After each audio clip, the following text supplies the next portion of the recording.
Mississippi Coalition for the Prevention of Schoolhouse to Jailhouse was started in, I guess, the winter of 2004 in response to the abuses going on at the Oakley Training School, one of two training schools here in the state. Prior to that, however, we had been doing the prevention of schoolhouse to jailhouse work at the local level in Holmes County.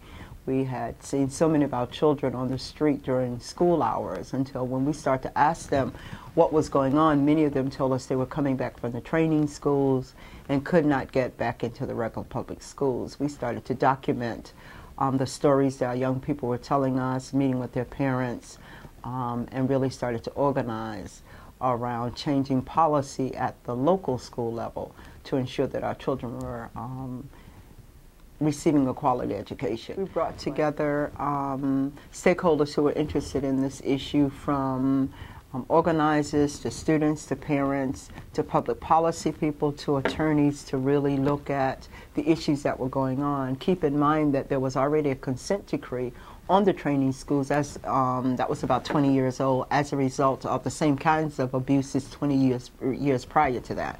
So we started to really come together, identify 4 really broad goals that we wanted to work on. One of them was closing the training schools, both Oakley and Columbia training schools. The other goal was to create healthy communities and schools, which is really, for us, the abolition of corporal punishment.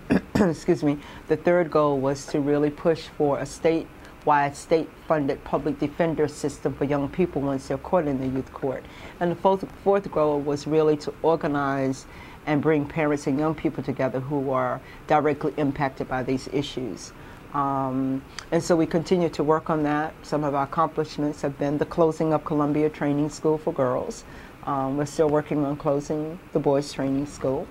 We were fortunate enough to get the requirement that any attorney who works with a child in the youth court after his or her 4th appearance is required to have legal education beyond just their lawyer's degree.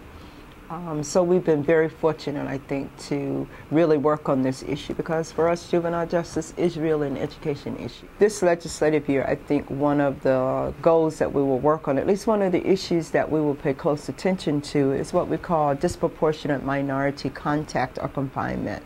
Many children, particularly African American children in the state of Mississippi, have come in contact with the juvenile justice system, the youth court. They're either on probation, and we have high numbers in relationship to our population, and that's an issue I think that's critical, because we know once children start down this school to prison pipeline, they are more likely to end up in the adult prison. So I think it is an issue that impacts the African American community in Mississippi more than any other community.